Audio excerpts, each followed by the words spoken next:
우리의 마음을 살아계신 하나님에게로 모으고 자리에서 일어나서 거룩 거룩 거룩 찬양하겠습니다.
세상 죄를 구속하셨네.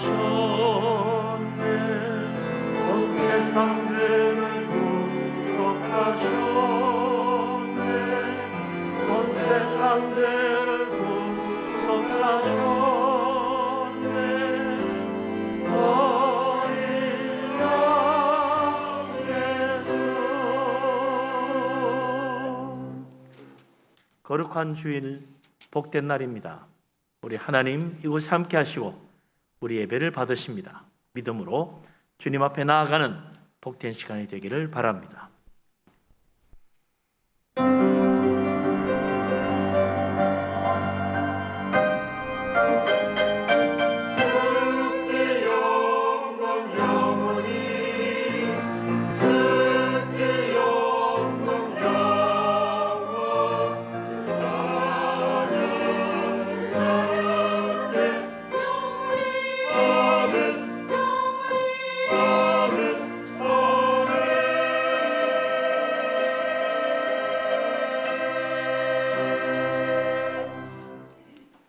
거룩하다, 거룩하다, 거룩하다.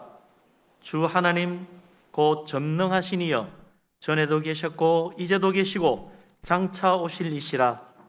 보좌에 앉으신 이와 어린 양에게 찬송과 존귀와 영광과 권능을 세세토록 돌릴지어다. 아멘. 전능하신 하나님, 영광 가운데 거하신 하나님, 지극히 존귀하시고 거룩하신 우리 하나님, 찬송을 들리며 또 우리 하나님 앞에 예배하며 주님을 섬깁니다. 하나님 이 시간 우리에게 성령 충만한 은혜를 내려 주시옵소서. 우리가 다 성령의 감동하심을 받아 영으로 진리로 예배하며 살아계시는 하나님 은혜의 보좌 앞에 나아가 주님 만나는 복된 예배가 되게 하여 주시옵소서. 예수 그리스도 이름으로 기도합니다. 아멘. 하나님 앞에 우리의 허물과 죄를 고백하며 회개합니다. 아버지 하나님, 지극히 우리를 사랑하시고 하나님 은혜로 우리에게 긍휼을 베푸신 하나님, 우리를 불쌍히 여기시옵소서. 다 부족하고 허물 많고 부끄러운 죄인임을 고백합니다. 연약한 인생임을 고백합니다. 우리 하나님 앞에 나아갑니다. 우리 속에 있는 모든 악한 정욕과 탐욕과 교만과 불신앙, 세상 사랑하며 하나님 의지하지 못한 모든 죄를 회개하오니 십자가의 피로 깨끗하게 씻어 주시옵소서. 주홍같이 붉은 죄 양털보다 희어지며 우리의 심령이 주님 은혜로 새로워지게 하여 주시옵소서. 자비하신 하나님, 은혜가 한이 없으시고 긍휼이 풍성하신 우리 아버지 하나님, 우리를 불쌍히 여겨 주옵소서. 우리는 다 부족한 죄인입니다. 하나님 앞에 감히 설 자격도 없는 어리석고 완악하고 교만한 죄인입니다. 십자가 은혜만 의지합니다. 이 시간 우리의 모든 허물을 회개합니다. 교만과 불신앙과 거역함과 세상 사랑하며 주님 의지하지 못한 모든 죄를 회개하오니 십자가의 피로 깨끗하게 씻어주시고 우리 하나님 은혜의 보좌 앞에 나아가 주님 만날 수 있도록 우리를 성령으로 속사람까지 새롭게 하여 주시옵소서. 이 모든 말씀을 우리 주님 예수 그리스도 이름으로 믿사오며 기도합니다. 아멘. 사도신경으로 신앙을 고백합니다. 나는 전능하신 아버지 하나님 천지의 창조주를 믿습니다. 나는 그의 유일하신 아들 우리 주 예수 그리스도를 믿습니다. 그는 성령으로 잉태되어 동정녀 마리아에게서 나시고 본디오 빌라도에게 고난을 받아 십자가에 못 박혀 죽으시고 장사된 지 사흘 만에 죽은 자 가운데서 다시 살아나셨으며 하늘에 오르시어 전능하신 아버지 하나님 우편에 앉아 계시다가 거기로부터 살아있는 자와 죽은 자를 심판하러 오십니다. 나는 성령을 믿으며 거룩한 공교회와 성도의 교제와 죄를 용서받는 것과 몸의 부활과 영생을 믿습니다. 아멘. 서신대로 오늘 사순절 첫째 주일 교동문을 교독합니다.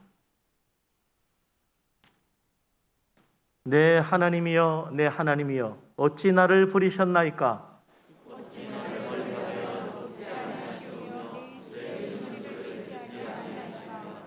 내 하나님이여 내가 낮에도 부르짖고 밤에도 잠잠하지 아니하오나 응답하지 아니하시나이다.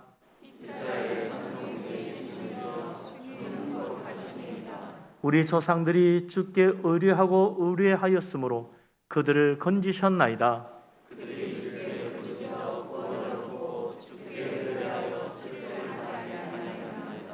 나를 멀리하지 마옵소서. 환난이 가까우나 도울 자 없나이다.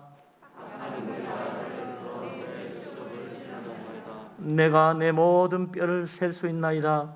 그들이 나를 주목하여 보고 내 겉옷을 나누며 속옷을 제비 뽑나이다.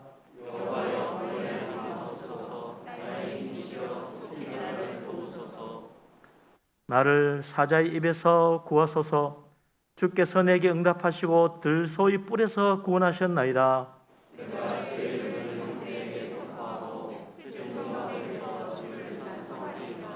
여호와를 두려워하는 너희여 그를 찬송할지어다.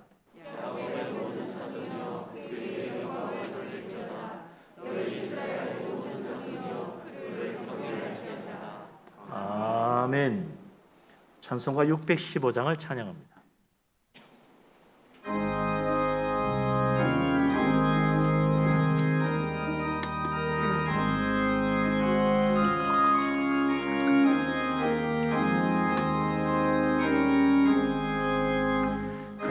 큰 일을 행하신 주께 영광. 이 세상을 사랑해 주오셨네.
할렐루야. 아멘. 자리에 앉으십니다. 엄지엽 집사님, 안수 집사님 기도합니다.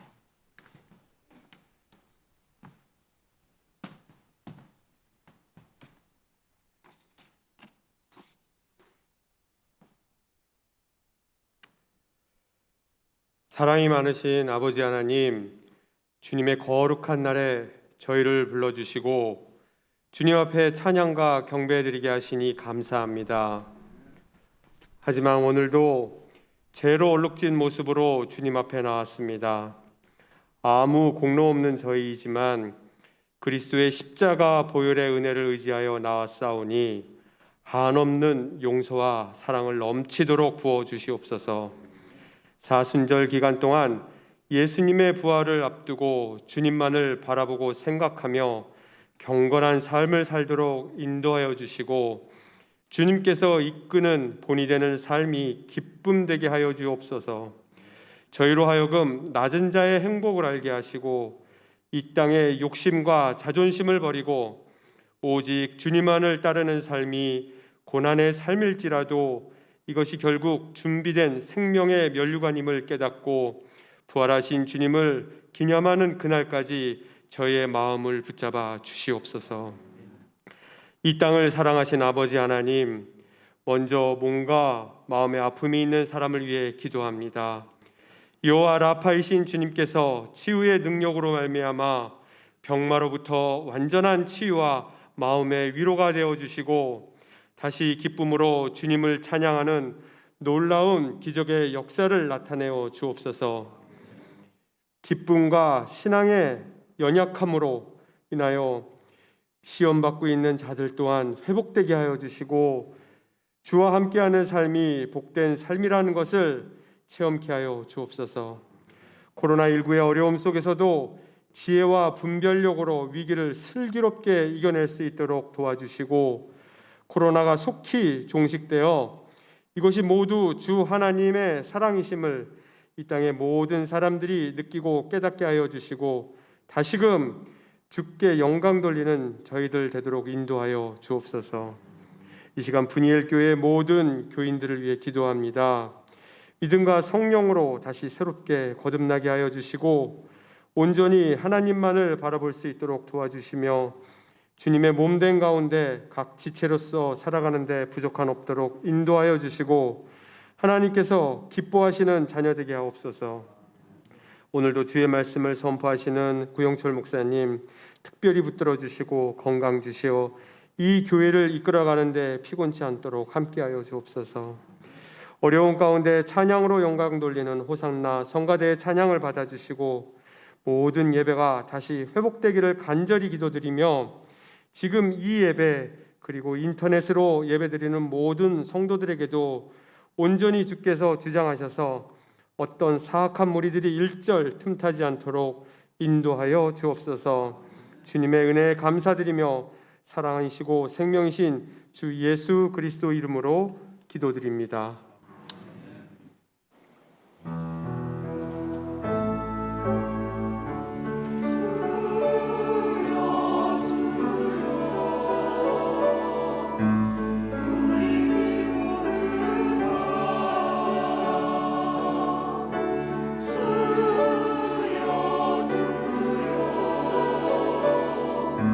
응답하여 주소서. 아멘.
할렐루야. 예, 위대하신 하나님 앞에 영광 돌립니다. 우리 상가대 아름다운 찬양 하나님께서 기쁘게 받으신 줄로 믿습니다. 우리도 하나님 앞에 힘찬 박수로 영광 돌리겠습니다. 할렐루야.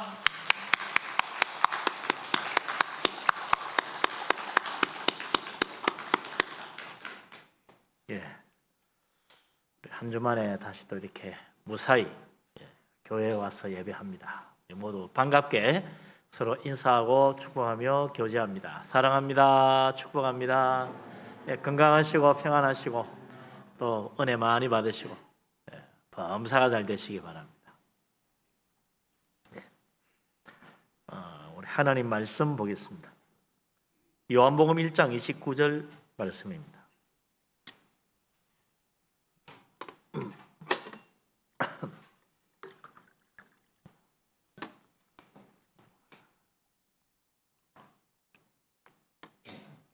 다 같이 한 목소리로 요한복음 1장 29절 말씀을 받들어 읽습니다.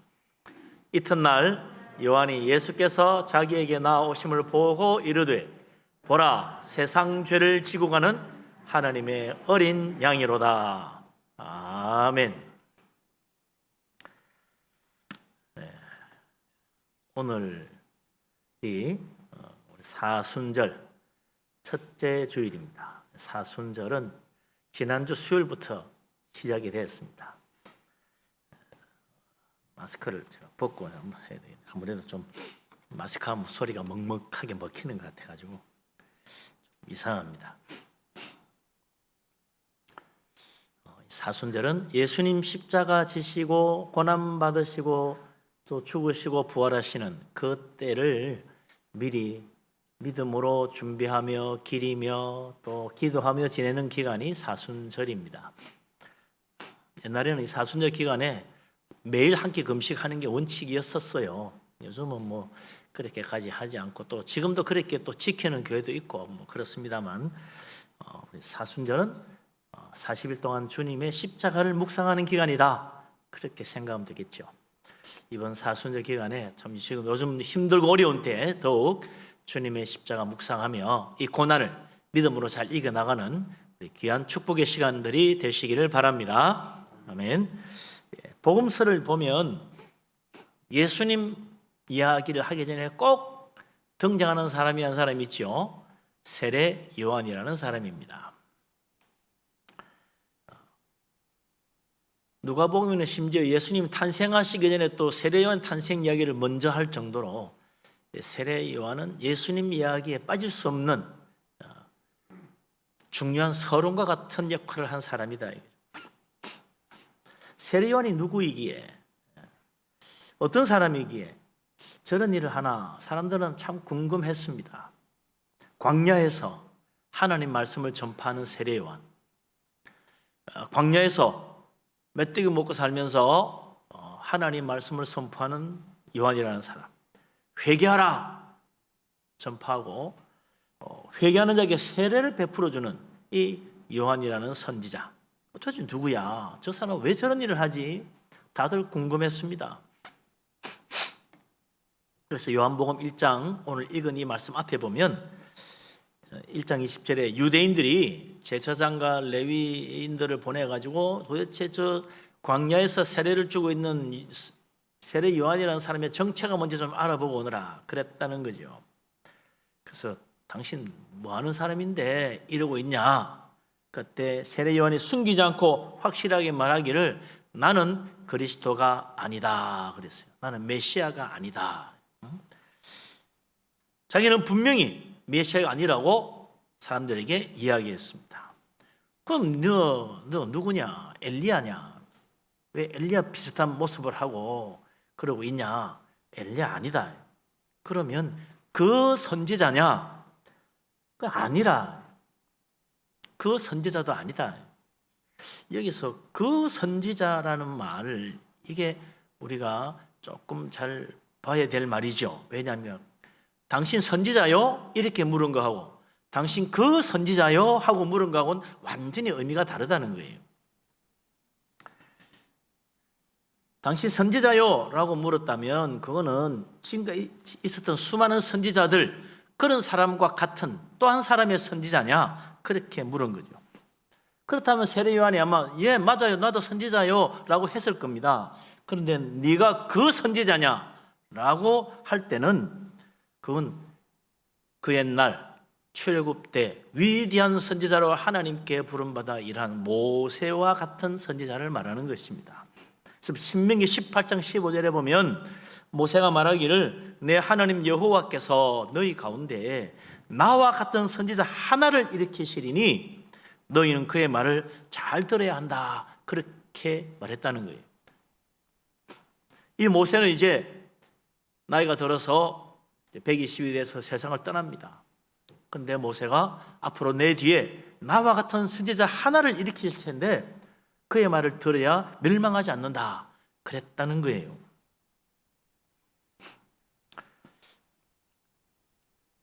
그래서 유대인들은 이 모세가 말한 모세와 같은 그 선지자, 그 사람을 기다린 거예요. 그 사람이 메시아다라고 믿었다는 겁니다.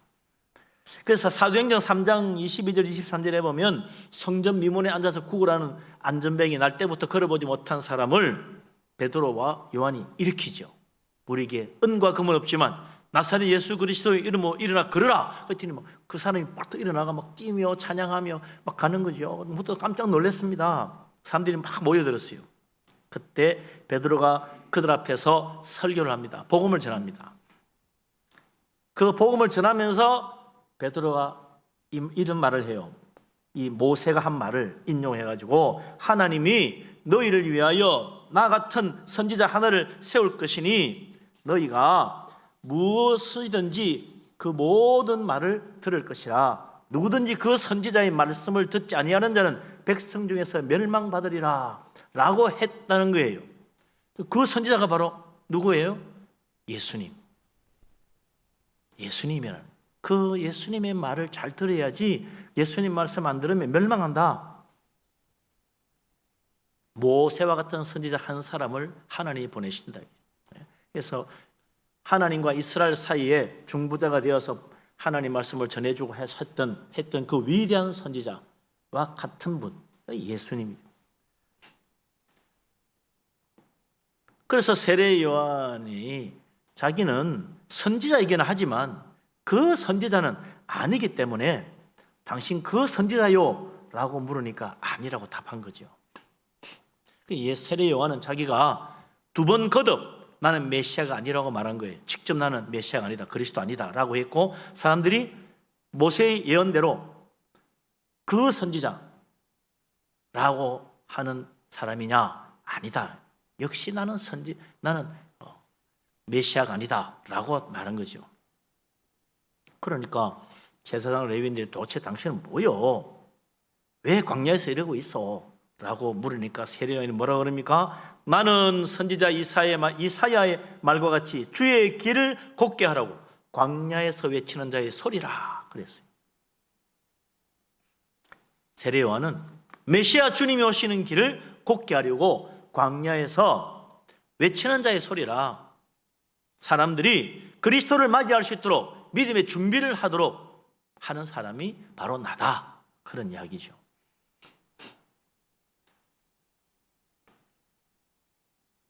예수 그리스도를 맞이할 수 있도록 준비하는 일을 한 사람이 세례 요한이라는 거예요. 마태복음 11장 9절 11절에 보면 예수님도 이 세례 요한에 대해서 이야기를 합니다. 세례 요한이 누구냐? 여전히 사람들이 많이 궁금해했어요. 예수님이 세례 요한에 대해서 이야기하면서 너희가 광야에 뭐하러 나갔더냐? 선지자를 보기 위함이 아니더냐? 옳다. 내가 너에게 이르노니 선지자보다 더 나은 자니라. 기록된 바 보라, 내가 내 사자를 내 앞에 보내노니 그가 내 길을 내 앞에 준비하리라 하신 것이 이 사람에 대한 말씀이니라. 내가 진실로 너희에게 말하노니 여자가 낳은 자 중에 세례 요한보다 큰 이가 일어남이 없도다 그랬어요. 세례 요한 예수님도 말씀하기를 선지자 맞다. 그러나 더 정확하게 말하면 이때까지 있었던 그 어떤 선지자보다 더 위대한, 더 훌륭한 선지자다. 왜 그가 더 훌륭하고 더 위대한 선지자냐? 그는 그냥 하나님 말씀만 전하는 사람이 아니고 메시아 주님이 오실 길을 준비하도록 하나님이 메시아 앞서 보낸 사람이니까 다른 그 어떤 선지자도 하지 못할 큰 일을 하는 위대한 선지자라고 주님이 말씀하신 거죠. 그래서 이 세상에 태어난 사람 가운데 세례 요한보다 더 위대한 자가 없다는 거예요. 온 세상을 정복했던 알렉산더 대왕이나 징기스칸보다 더 위대한 사람이 세례 요한이라는 거예요. 우리나라로 치면 세종대왕보다 더 위대하고 이수진 장보다 더 위대하다는 거예요. 동서양을 막론하고 세례 요한보다 더 위대한 자가 없다. 아니, 세례 요한이 뭘 했다고 세상에서 가장 위대한 사람이라고 하나? 그 영적으로 봐야지. 영적으로. 만왕의 왕, 만주의 주 대신 하나님의 아들을 맞이할 수 있는 준비를 한 사람이니까 이보다 더 위대한 사람이 세상에 어디 있냐 말이죠. 역사상 가장 위대한 사람, 세례 요한인 거예요. 사람이 할 수 있는 일 가운데 이보다 더 큰 일이 어디 있겠어요? 만왕의 왕, 전능하신 하나님, 이 세상의 창조주, 하나님의 아들, 그분을 맞이하는 일을 하는데 사람이 이보다 더 큰 일을 어떻게 할 수 있겠어요? 가장 위대한 일을 한 거예요. 그러니까 우리가 말이죠, 예수 믿는다는 게 얼마나 위대한 일인지 모릅니다. 예수 믿는 믿음이 얼마나 놀라운 일인지 몰라요. 만왕의 왕이신 그분, 이 세상의 창조주 그분, 우리의 생명의 주인 되신 그분을 맞이하는 일인데 이 믿음이 얼마나 위대합니까? 믿음은 놀라운 것입니다. 예수 그리스도 믿는 믿음이 세상을 이기고 예수 그리스도 믿는 믿음이 마귀를 이깁니다. 믿음의 굳게 서서 세상을 이기는 믿음의 능력을 받는 믿음의 사람 되시기를 주의 이름으로 축원합니다. 아멘. 역사상 가장 위대한 세례 요한이 그가 한 일 가운데 가장 중요한 일이 뭐냐? 네? 역사상 가장 위대한 세례 요한이 한 가장 중요한 일은 역사상 가장 중요한 일, 역사상 가장 위대한 일이 될 거라. 그건 바로 메시아 그리스도를 이 세상에 알려주는 겁니다. 사람들이 세례 요한이 말한 대로 저분이 메시아야? 나도 예수님 믿고 주님 따라야 되겠네. 사람들이 예수님 따라가기 시작하는 거예요.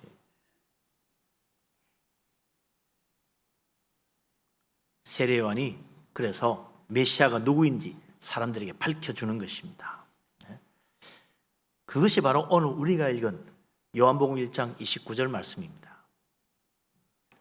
다시 한번 읽어볼까요? 예수님이 메시아가 누구라고 밝혀주나. 같이 읽겠습니다. 이튿날 요한이 예수께서 자기에게 나아오심을 보고 이르되 보라, 세상 죄를 지고 가는 하나님의 어린 양이로다. 아멘. 세례 요한이 메시아가 누구라고 말합니까? 예수님이 오는 걸 보고 예수님을 보고 말하기를 이 봐라, 세상 죄를 지고 가는 하나님의 어린 양이라고 말했다는 거예요. 예수님이 메시아, 예수님의 정체를 밝혀준 거죠. 나사렛 예수, 그분이 세상을 구원하러 오신 하나님 보내신 메시아, 구세주 그리스도라는 거예요. 그걸 어떻게 세례 요한이 알았습니까? 세례 요한이 보니까 예수님이 인격이 제일 훌륭해. 그래서 이분이 메시아 하면 좋겠다. 그래서 한 거예요? 아니죠. 세례 요한이 보니까 예수님 능력이 대단해. 그래서 이런 분이 메시아가 되면 잘할 것 같아서? 아니에요.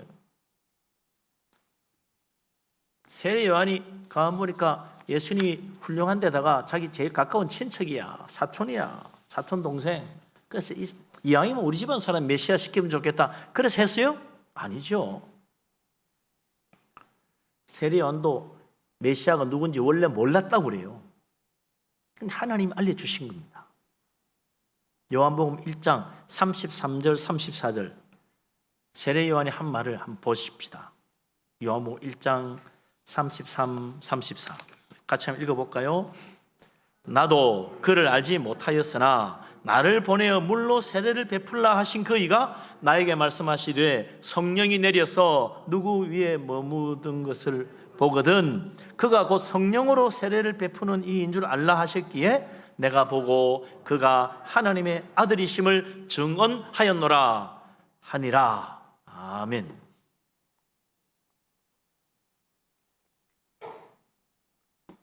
나도 메시아가 누군지 몰랐어요. 자기 사촌 동생 예수가 있었지만 그 예수가 메시아라는 걸 생각도 못했어. 그런데 세례 요한에게 너 가서 광야에서 회개의 세례를 전파하고 세례를 베풀어라 라고 말씀하신 그 하나님께서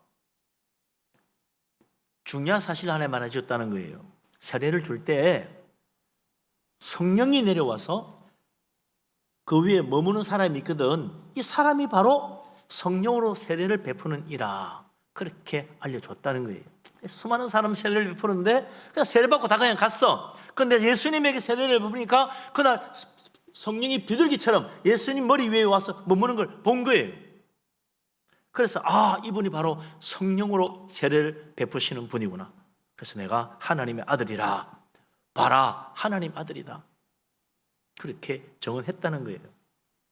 세례 요한이 세례를 베푸는 것은 두 가지 목적이 있었던 겁니다. 하나는 뭐예요? 죄인들이 회개하고 주님을 맞이할 준비가 됐다는 표로 세례를 줬다는 거예요. 세례 요한의 세례는 주님을 맞이하기 위한 준비를 위한 세례고, 우리 예수 믿는 사람이 받는 세례는 뭡니까? 우리 예수 믿고 예수님 영접했다는 표로 받는 거예요. 그러니까 세례 요한의 세례는 예수님 영접하기 전 단계를 말하는 거고, 이제 예수님 믿고 받는 세례는 우리는 예수님 믿고 예수님 영접하고 예수님 맞이했습니다. 이제 정말 예수님 말씀대로 살겠습니다 하는 표로 세례 받는 거죠. 의미가 좀 틀리죠. 그래서 회개한 자에게 베푸는 세례, 주님 맞이할 준비로. 그래서 예수 그리스도 믿고 주님을 마음에 영접하고 하나님 자녀로 영생하고 천국 갈 수 있는 길을 닦아주는 거였다. 우리가 예수님 믿고 주님 영접하려면요, 회개를 해야 돼요. 회개하지 않고 주님 맞이할 수가 없습니다. 회개하지 않은 자는 주님 맞이할 준비조차 안 된 자예요. 회개 없이 예수 그리스도 영접할 수 없습니다. 그냥 입으로만 영접합니다 그래도 영접이 되는 게 아니에요. 회개해야 돼. 이것은 세례 요한 때나 지금 2000년 지난 지금이나 앞으로도 영원히 변함없는 진리입니다. 회개 없는 믿음, 회개 없는 영접 다 가짜예요. 주님 앞에 내가 죄인임을 고백해야 됩니다. 하나님, 나는 죄인입니다. 나는 뭐 회개할 게 없는 사람인데, 그랬다면 하나님, 내가 지금까지 의인이라고 착각했습니다. 나는 지금까지 착하게 살고 최선 다하면 선한 사람이 되는 줄로 여기고 착하고 살아왔습니다. 내가 죄인인 줄 알았습니다. 나를 불쌍히 여기십시오. 내가 회개합니다. 회개해야 돼요. 그러면 비로소 주님 맞이할 준비가 되는 거지. 그리고 어떻게 해야 돼요? 그 주님을 영접해야죠. 주님, 내가 이제 내 죄를 회개하고 예수 그리스도를 나의 주님으로 내 마음에 영접하고 주님 모시고 살기를 원합니다. 내 안에 오셔서 나와 함께 해 주시옵소서. 예수님 영접해야죠. 그러면 하나님의 자녀가 되는 권세를 주시잖아요. 영생하고 하나님 천국 갈 수 있는 놀라운 축복을 하나님 허락하십니다. 어떤 사람이 예수를 영접합니까? 회개하는 사람이에요. 그래서 우리가 예배에 제일 앞서서 회개하는 이유가 뭐예요? 오늘도 우리가 주님 맞이하고 주님과 함께하는 예배를 하려고 회개하는 겁니다. 그래서 우리는 날마다 예수님 십자가 앞에 엎드려야 됩니다. 주여, 나는 죄인입니다. 나를 불쌍히 여기주십시오. 예수님 십자가의 피로 나를 씻어주십시오.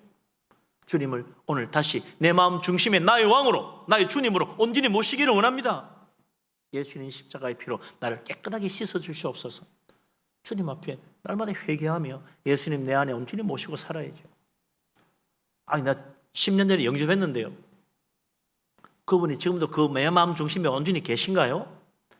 세상 욕심 따라 뭐 여러 가지 하다 보니까 때로는 화가 나가지고 다투다 보니까 때로는 세상 일이 바쁘다 보니 예수님이 내 마음 중심에 계신 것이 아니라 저 한쪽 구석에 밀려났어. 그래서 우리는 다시 한번 예수님이 정말 내 마음 중심에 계시는지, 나의 왕좌에 앉아 계시는지 확인해야 돼요. 어느새 주님이 저 밀려나고 내가 그 자리에 앉아 있다니까. 그래서 우리는 날마다 회개해야 됩니다. 주님 죄송합니다. 제가 또 예수님 밀어내고 내 마음대로 했네요. 이 죄인을 용서해 주십시오. 회개하고 주님을 내 마음 중심에 다시 모셔야죠. 날마다 회개하고 날마다 주님이 내 마음 중심에 나의 왕으로 계시는지 확인하고 주님을 온전히 섬기며 살아야죠. 그러면 하나님의 자녀의 놀라운 축복을 하나님 허락하시고 정말 우리의 삶 속에 세상이 줄 수 없는 놀라운 은혜와 기쁨과 평강을 주시는 것입니다. 이 세상이 아무리 혼란스러워도 능히 이길 수 있는 능력을 주십니다. 그런 믿음으로 나가면 겨자 씨만한 믿음에서도 산을 옮기는 놀라운 일이 일어나는 거예요. 믿음으로 사는, 정말 주님을 내 안에 모시고 사는 믿음의 사람 되시기를 주의 이름으로 축원합니다. 아멘. 이 세례 요한이 바로 이 회개의 놀라운 진리를 우리에게 전해준 거죠. 그래서 그 회개의 표로 세례를 베풀었다. 그런데 세례 요한이 베풀었던 이 세례는 아까 본 것처럼 그것 말고 대단히 중요한 목적 하나 더 있는 거예요. 메시아가 누군지 알려주는 거죠. 성령이 내려와서 머무는 사람이 하나님이 성령을 베풀어줄 메시아다, 그렇게 이야기한 거 아니에요? 그래서 세례 요한이 그걸 보고 이분이 하나님의 아들 메시아구나 알았다는 거죠. 그래서 예수님의 하나님 아들이라고 사람들이 알려주기 시작하는 겁니다. 그리고 성경에 보면요, 메시아, 이 그리스도란 명칭이 여러 가지로 나와요. 오늘 여기에도 여러 가지가 나왔잖아요. 방도 본 것처럼 그 선지자, 그건 메시아입니다. 메시아에 대한 명칭이 그 선지자. 그래서 종종 그 선지자라는 말을 해요. 성경에 보면 여러 번 나와요. 그 다음 또 메시아가 누구예요? 하나님의 아들. 하나님의 아들이 메시아입니다. 또 오늘 여기 본 것처럼 성령으로 세례를 주시는 분, 그분이 메시아입니다. 뭐 사람은 물론 세례는 주지만 성령으로 세례를 못 줘요. 그러나 예수님은 우리에게 성령으로 세례를 베풀어 주십니다. 그래서 예수 믿으면 성령 받는 거죠.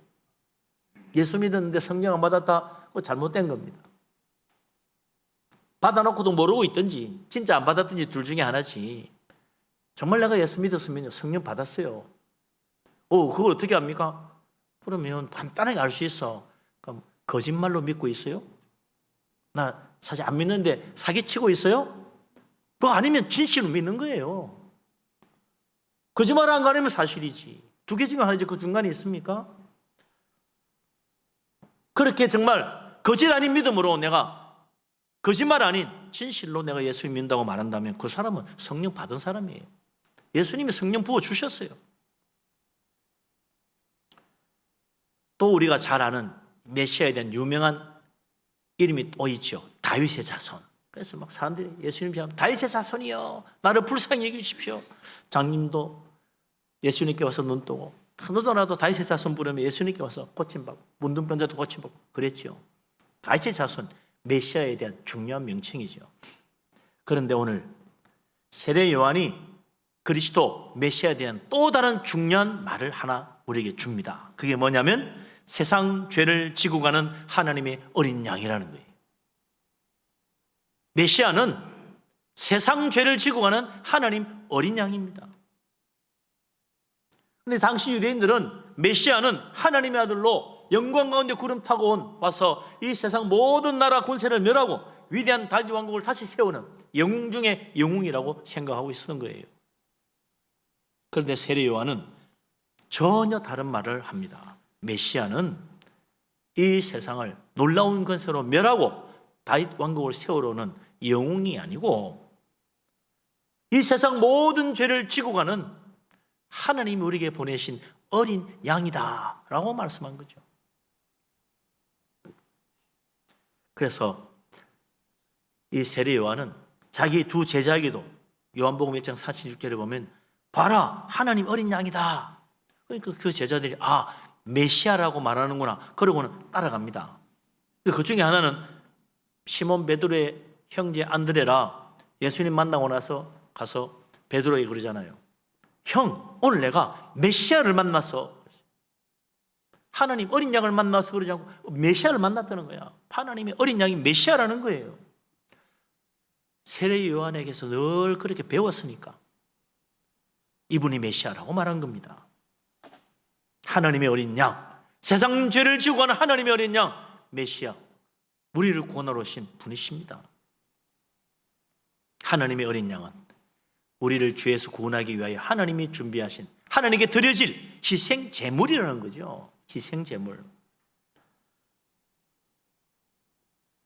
왜 어린 양이 필요한가?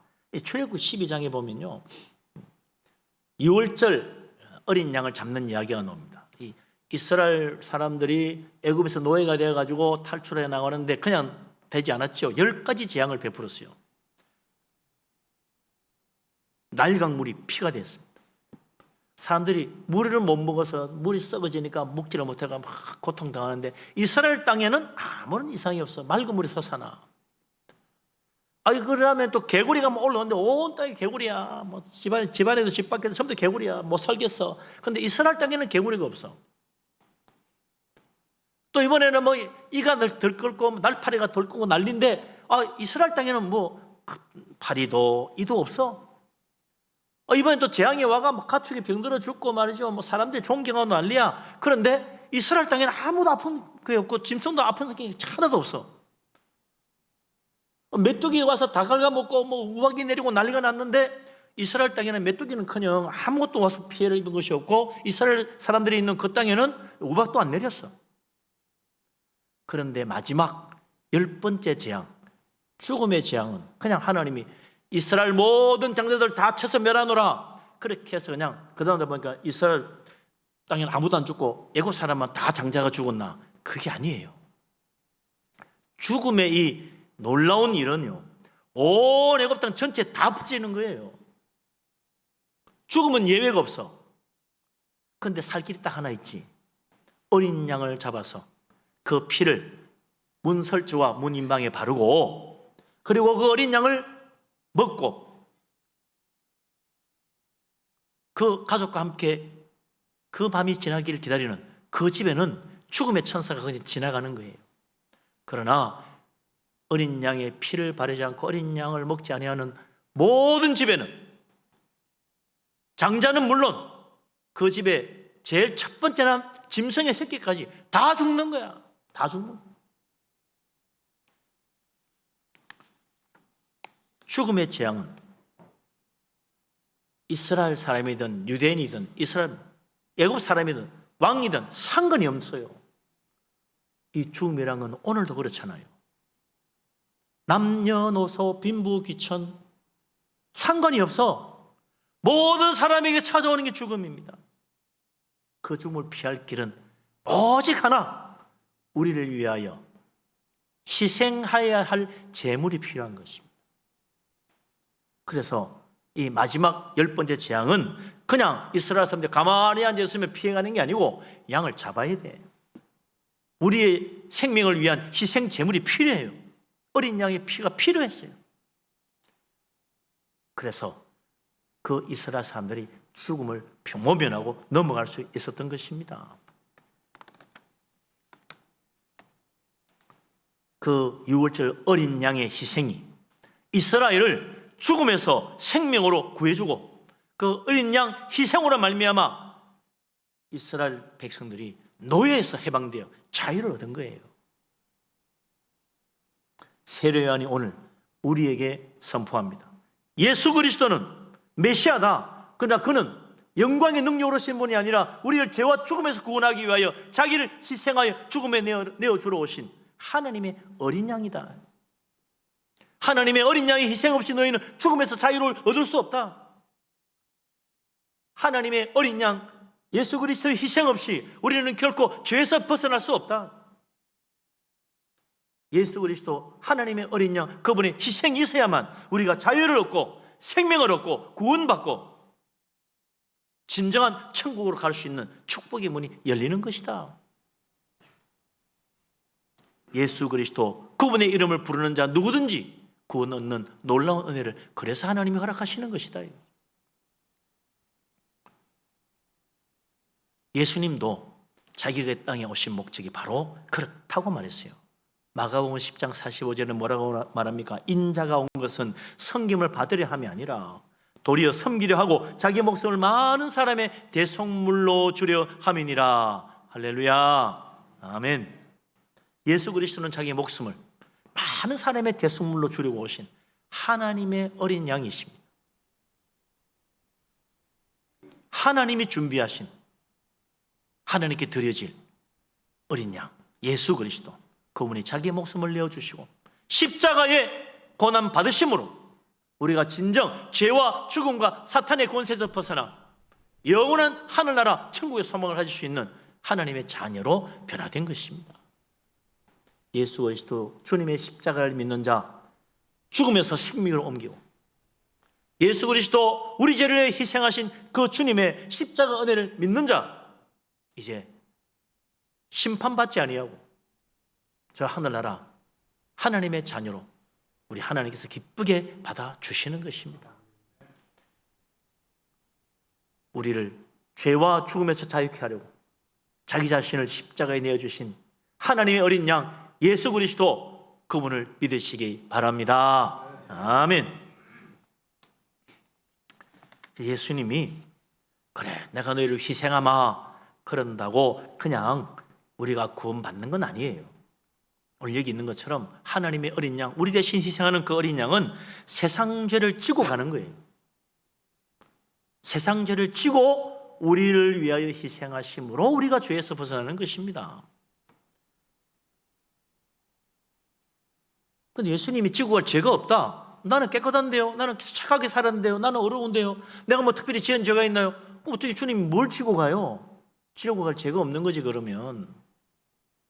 그래서 주님 앞에 내가 죄인임을 고백하지 않는 사람은 죄 용서 받지 못하고 구원받지 못하는 것입니다. 내가 참으로 죄인임을 주님 앞에 고백하지 못하는 사람은 예수님의 십자가 나와 아무 상관없는 거예요.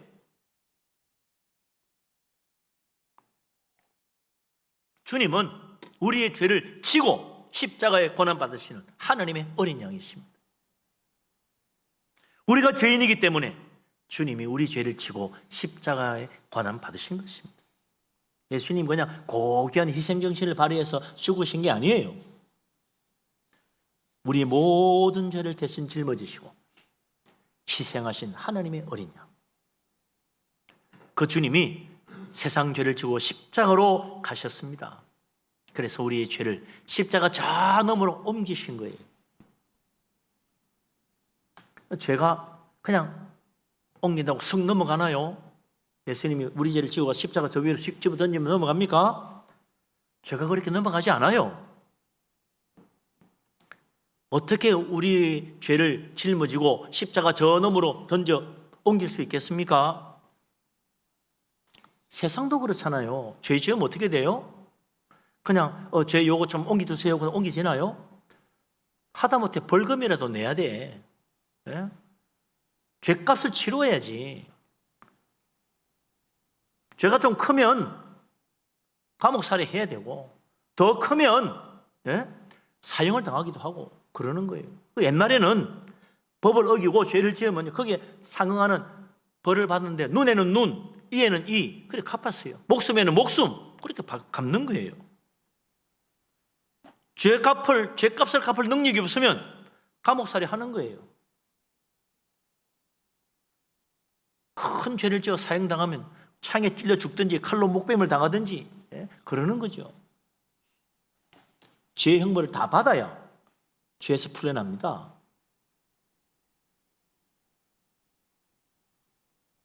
형벌을 다 맞춰야 감옥에서 나오잖아요. 그 죄값을 누가 치러주느냐는 거예요. 내가 치를 능력이 있으면 내가 치르면 되는데 치를 능력이 없으면 누가 치러줘요? 예수님이 우리의 죄값을 대신 치르시기 위하여 우리의 죄를 짊어지시고 우리가 받아야 될 죄의 형벌을 대신 십자가에서 받으신 것입니다. 우리의 죄를 짊어지고 우리가 받아야 할 죄의 형벌을 예수님이 대신 받아주시고 우리를 죄에서 자유케 해주신 놀라운 은혜, 그분이 바로 하나님의 어린 양, 세상 죄를 지고 가는 그분이시다 이거죠. 주님이 십자가 지고 우리 대신 고난 받으셨습니다. 그래서 우리 죄를 옮기신 거예요. 그래서 이사야 선지자가 바로 이 사실을 우리에게 놀라운 예언으로 말씀해 준 거 있잖아요. 이사야서 53장 4절, 5절, 6절 참 중요한 말씀입니다. 이것도 같이 한번 읽어보십시다. 이사야서 53장 구약 성경 이사야 53장 4, 5, 6절 참 중요한 말씀입니다. 꼭 봐야죠. 이사야 53장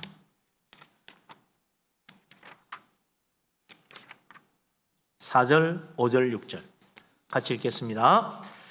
그는 실로 우리의 질고를 지고 우리의 슬픔을 당하였거늘 우리는 생각하기를 그는 징벌을 받아 하나님께 맞으며 고난을 당한다 하였노라. 그가 찔림은 우리의 허물 때문이요 그가 상함은 우리의 죄악 때문이라. 그가 징계를 받음으로 우리는 평화를 누리고 그가 채찍에 맞음으로 우리는 나음을 받았도다. 우리는 다 양 같아서 그릇 행하여 각기 제 길로 갔거늘 여호와께서는 우리 모두의 죄악을 그에게 담당시키셨도다. 아멘.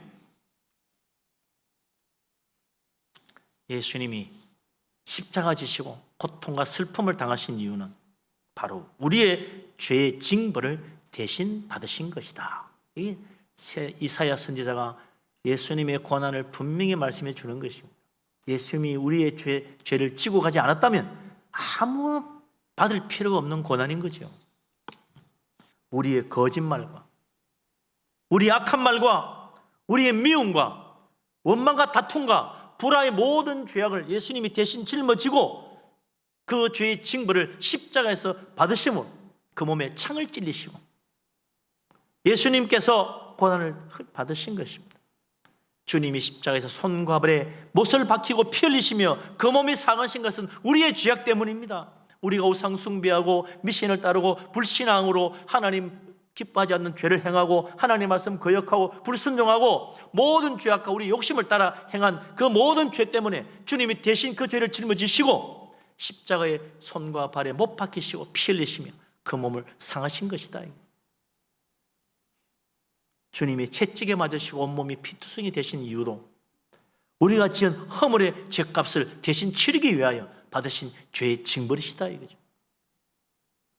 우리가 그냥 우스개처럼 장난치듯이 하나님 이름으로 망령되이 함부로 불렀던 그 죄를 주님이 담당하신 것입니다. 우리의 모든 불경건한 죄악 주님이 십자가에서 채찍으로 맞으시며 고통 당하신 것입니다. 우리가 거룩한 안식일을 범하며 온전히 성소주의를 하지 못한 모든 죄를 주님이 대신 짊어지고 내 대신 십자가에서 고난받으시고 징벌의 채찍을 맞으신 것입니다.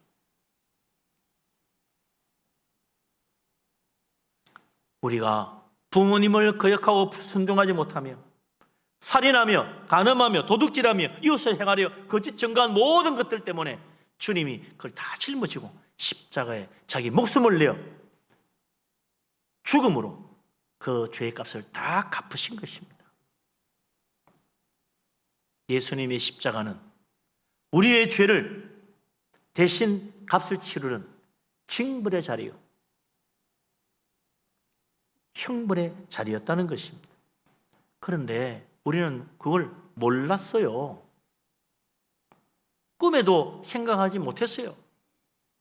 우리는 예수님께 그렇게 부탁한 적도 없어요. 내 죄를 대신 좀 갚아달라고 부탁한 적 없어요. 그런데 예수님이 왜 우리 죄를 짊어지고 대신 형벌을 받으셨나요? 이사야 53장 6절에 말씀하십니다. 우리는 다 양 같아서 그릇 행하여 각기 제 길로 갔거늘 여호와께서 우리 모두의 죄악을 그에게 담당시키셨도다. 이 하나님이 하신 일이었어요. 내가 부탁해서 하신 게 아니에요. 우리는 어리석어 가지고 양같이 각기 죄의 길로 자기 죄악의 길로 갔습니다. 그 길이 어디로 가는 길입니까? 멸망의 길입니다. 지옥 가는 길입니다. 그래서 하나님이 안타까워하시고 불쌍히 여기셔서 우리를 구원해 주시려고 예수 그리스도를 보내신 거예요. 우리는 몰랐어요. 우리가 부탁하지도 않았어요. 그런데 하나님이 예수 그리스도로 보내셔서 우리를 구원하시려고 우리의 모든 죄를 짊어지고 십자가의 희생 제물로 내어주신 것입니다. 예수님이 우리 모두의 죄악을 담당하시고 우리 대신 징벌을 다 받으신 것입니다. 이게 바로 하나님의 놀라운 은혜, 놀라운 사랑이라는 거죠. 그래서 요한복음 3장 16절에 이야기하잖아요. 하나님이 세상을 이처럼 사랑하사.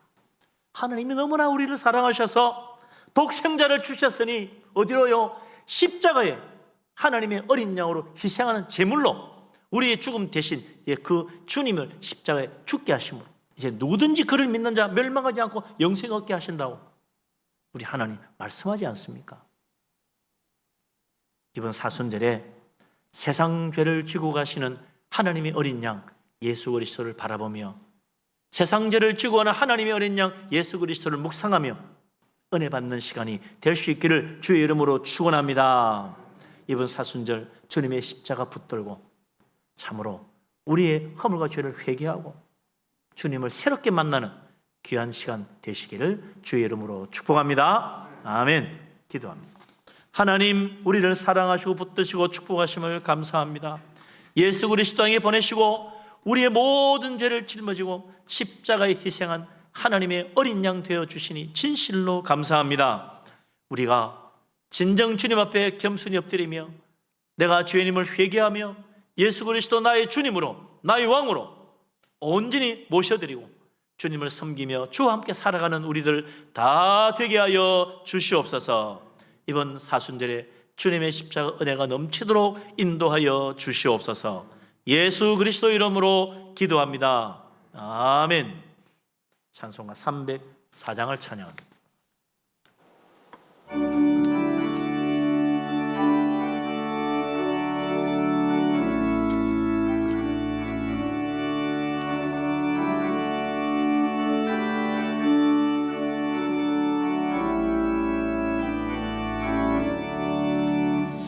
크신 하나님의 사랑 말로 다 형용 못하네. 저 높고 높은 별을 넘어 이 낮고 낮은 땅 위에 죄범한 영혼 구하려 그 아들 보내사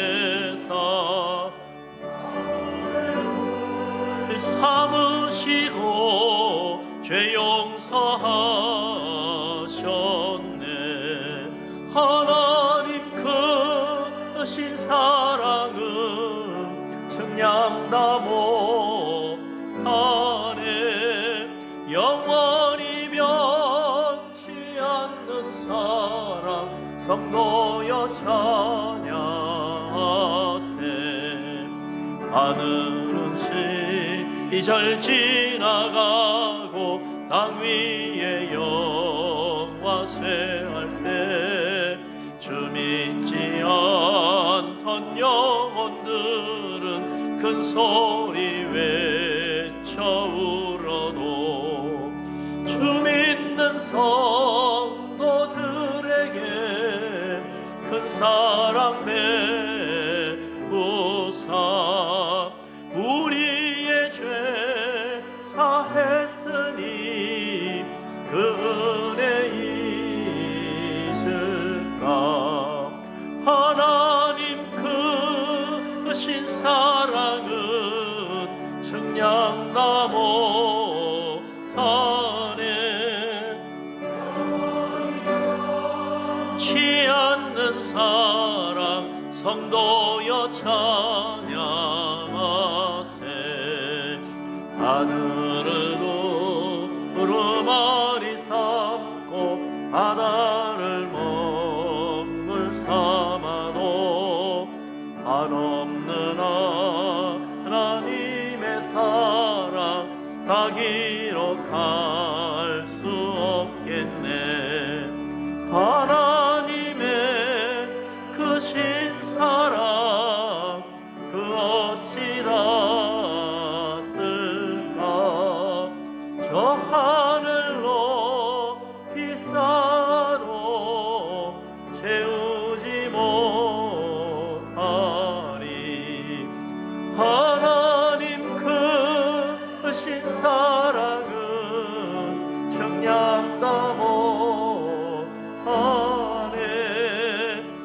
영원히 면치 않는 사랑 성도여 찬양하세.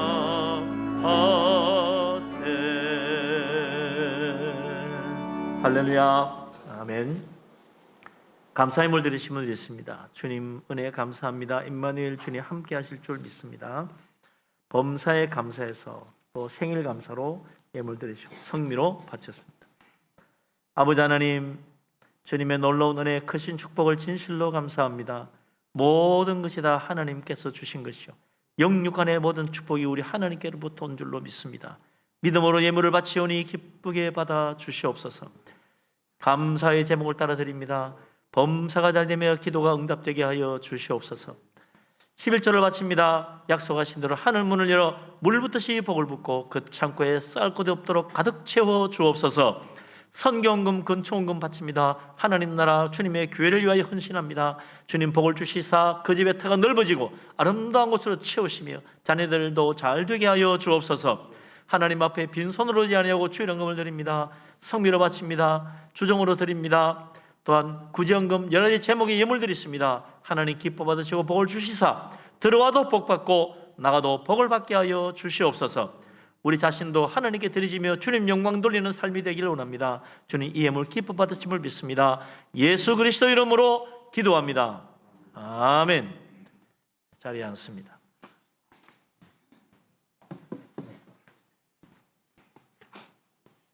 교회 앞에 소식을 알립니다. 이번 주 사순절 첫째 주일입니다. 주님의 십자가를 생각하며 경건하게 지내시기 바랍니다. 예배는 당분간 특별한 또 다른 조치가 있기 전까지는 우리 좌석의 20%, 우리 교회는 한 90명 전후 정도 모일 수 있습니다. 여러분께서 방역 지침 잘 준수하시고 예배 잘 참여하시기 바랍니다. 오늘 오후 예배는 따사모 개강 예배입니다. 그래서 우리 따사모 모임은 인터넷으로 하지만 또 이렇게 오늘 교회에서 오늘 오후 예배 때 예배 드리도록 하겠습니다. 따사모별 교구별로 모입니다. 교구별로 모여서 우리 교구장 우리 장로님 또 우리 부교구장님도 다 같이 함께 하셔가지고 대화도 하시고 또 나중에 끝나고 난 다음에 따사모별 모임을 따로 가지도록 하겠습니다.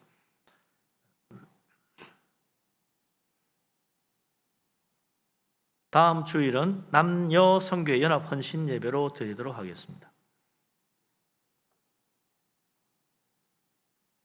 나머지 주보를 보시고 참고하셔서 잘 협조해 주시기 바랍니다.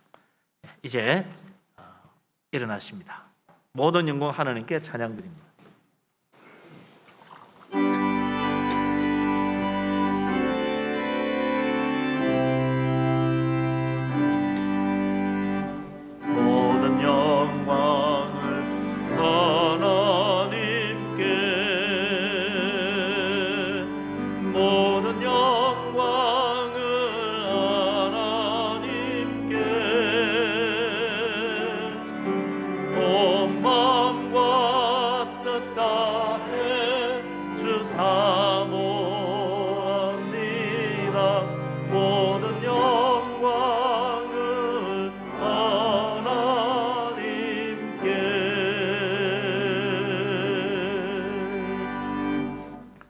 여호와는 내게 복을 주시고 너를 지키시기를 원하며 여호와는 그 얼굴을 내게 비추사 은혜 베푸시기를 원하며 여호와는 그 얼굴을 내게로 향하여 드사 평강 주시기를 원하노라.